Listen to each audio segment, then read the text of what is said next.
You're listening to Wise Advice with Fat Dag. Check it out on the web, fatdag.com. Hey everybody, just want to check in right now.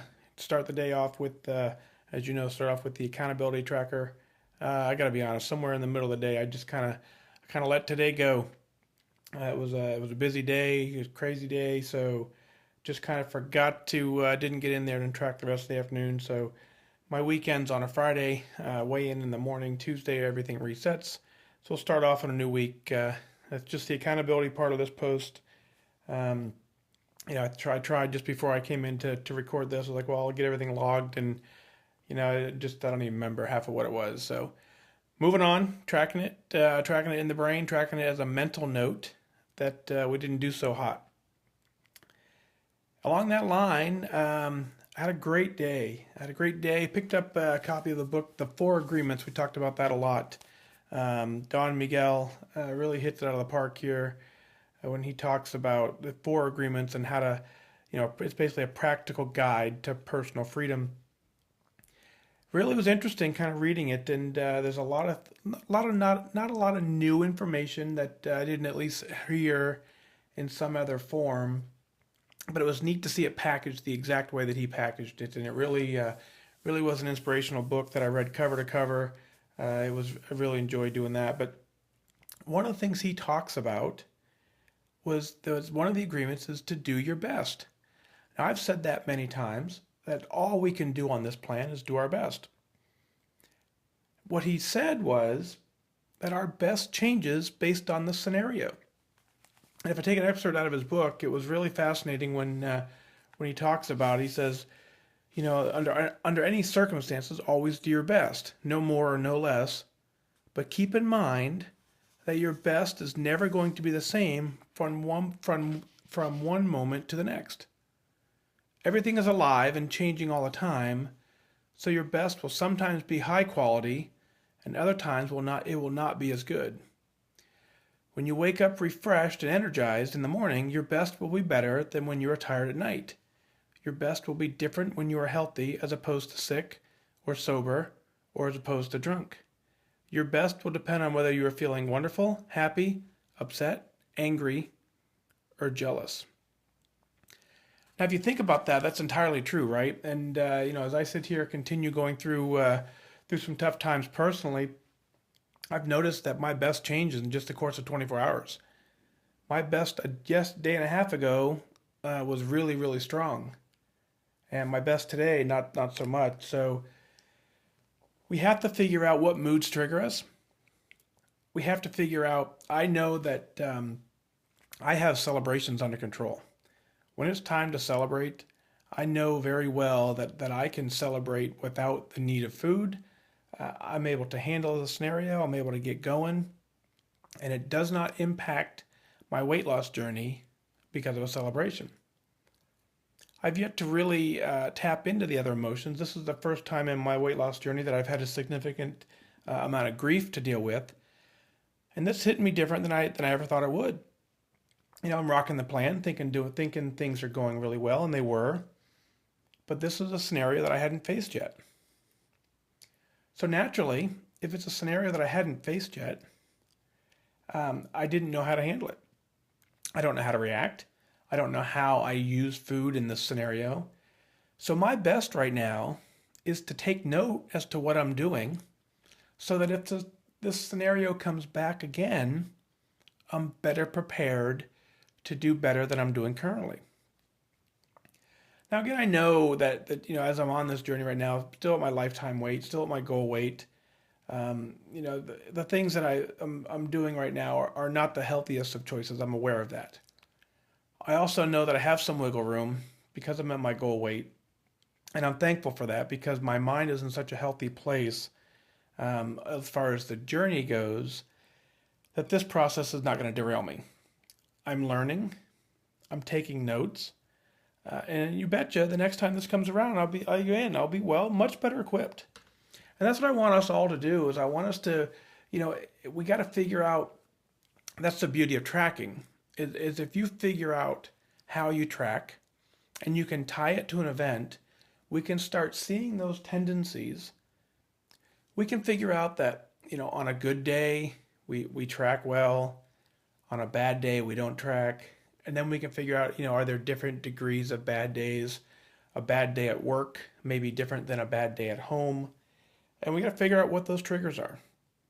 This is all about making healthy habits, making healthy choices. And the only way where we really feel in control is that if we know what we're doing and what sets us off. So I've learned a lot in the last couple of days. I learned significantly that I have a grief trigger that invokes eating. Now it's not overboard. It's not crazy. It's nothing. It's interesting to see that a bad choice today is significantly different than a bad choice would have been, let's say a year and a half, 2 years ago. So that's comforting to see that, again, my habits that have gotten me to this place certainly are overriding a lot of the grief triggers that are wanting to rear their head, but still, nonetheless, it's not a great day on plan. But now I recognize that. So, that's when we now set a plan. In the event that something else comes up in my life that's the same level of grief, I'll know how I'm feeling right now. I'll know that the food choices that I'm making now are not comforting. And I'll know going into it, that I don't need to rely on food. So what I'll do is I'll pull out of this in the morning and I will now make a self-assessment. I'll figure out what the last 2 days look like. I'll figure out how they felt like. And then I'll start making plans for the future to get around them. So that's all we can do there. So kind of wanted to hit that. I think it's a great book. The Four Agreements is the book. Check it out if you're interested in that type of stuff. It was a really quick read. I really enjoyed it.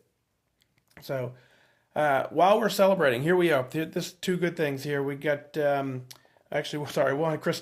Carol from North Carolina, from Durham, North Carolina, writes in, and she is at her goal weight. That's right. Hopped on the scale today, met her goal weight. How cool is that?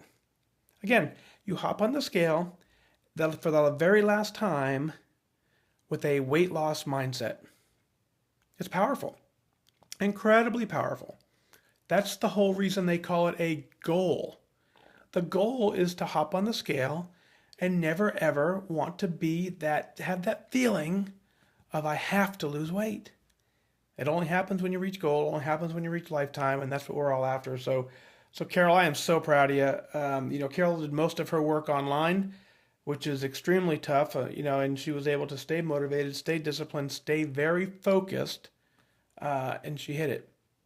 Towards the end, she switched over into the meeting room because she realizes that a lifetime journey starts today, and she's going to need a different level of support. So I commend her for doing that. So Carol, great job.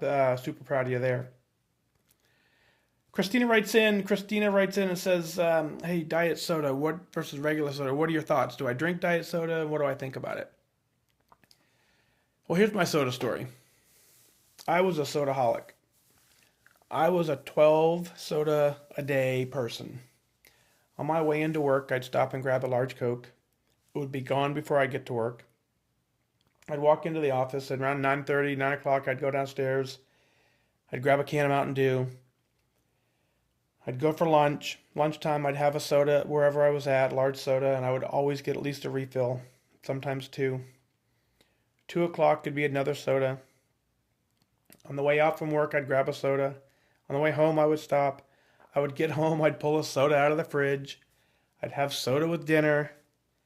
I would pour a can of soda as I was going to bed, and I could have it on my nightstand, and I would drink it down as I'm falling asleep. The sugar I was consuming had to be terrible. I have no idea.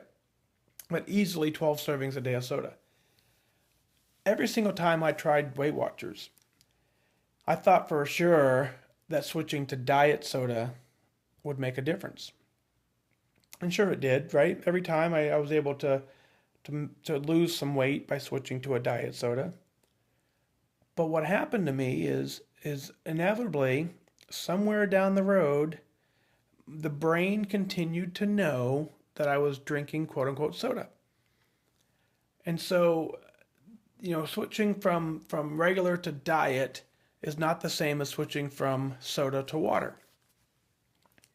the temptations were there.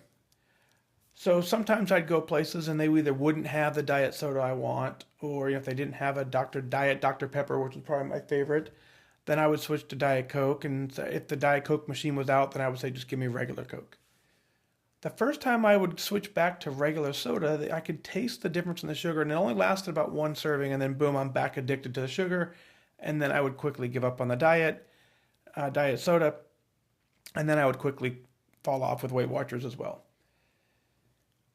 This particular time, I knew that I had to kick the soda habit. And so that was the important part to me. As I said to myself, I need to make a change. If I want to reach goal, if I want to be lifetime, if I want to completely change my life, it starts with my habits. And the worst habit I had was drinking soda. So New Year's Eve, 2016, almost 2 years, or a little over 2 years ago, I went and grabbed a 6-pack of my favorite ice cold Coca-Cola.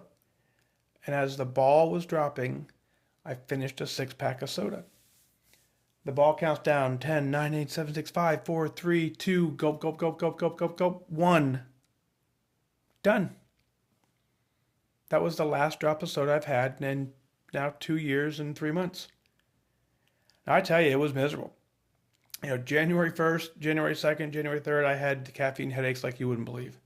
I had the cravings like you wouldn't believe. They probably lasted for a good month. It didn't deter me. I would pop an Advil on occasion, but even that's now gone. And I was focused. I was determined.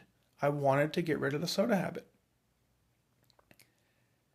Now here's what I thought was interesting. Is I didn't have any intention of giving this up for life. I just truly wanted to see if I could do it for a year. So I set the New Year's resolution for 1 year to not drink a single soda. And I did it. Not a single drop. New Year's Eve comes around this year. I'd already now gone an entire year, but this is when I just now am going to start my weight loss journey, because I gained 20 pounds that year, by the way, the year that I didn't drink a drop of soda. It was actually completely shocking to me. I thought for sure I would lose weight, but I had just the opposite effect. So on New Year's Eve of this year, continuing in that I already gone an entire year without soda, I then added exercise, then added Weight Watchers, and boom, now I made it to goal. So here we are, 2 years, 3 months removed, haven't had a drop of soda. I don't miss it a bit. I'm quite proud of the fact that I haven't had a soda. So I don't know, there's a lot of folks out there that enjoy a nice cold soda. If that's you and you have the willpower, to not let that deter you, continue doing that. That's the beauty of this plan, right? You have that ability. I personally did not, and I know many others have that same struggle. So I've kicked soda completely. I don't miss it. I substitute with water, and I also substitute with a unsweetened iced tea. Two things that are pretty much a staple in my day now that I never would have, started drinking if it wasn't for kicking the habit. So before then, I don't know that I'd ever, naturally grabbed a glass of water. Certainly never did at a restaurant, and you have to break that habit as well. Sitting down to a restaurant, it was almost an automatic response to say Coke. Hey, my name's so-and-so. What can I be your server? What can I get you to drink? Coke. Without even thinking, I would order a Coke. Now, without even thinking, the automatic response is water. That's right. Without even thinking, automatically the habit says water. And that's the piece that I'm most proud of. I've completely changed my habit, can change my behavior. And as a result, I'm still at my goal weight, still loving lifetime, still doing very well on the plan. And what I know is that you can do this too. I've done nothing special. I've just followed the plan. I did my best. Some days my best was just showing up. But that's what I did. And that's what you can do. And that's what I want you to do. So go ahead, tell me how well you're doing. Tell me what you want to talk about. And we'll figure something out together. We'll walk this journey. Visit fatdag.com. Click on podcast. Click on submit. And as I say at the end, you don't need any luck. You need focus. I wish you good focus.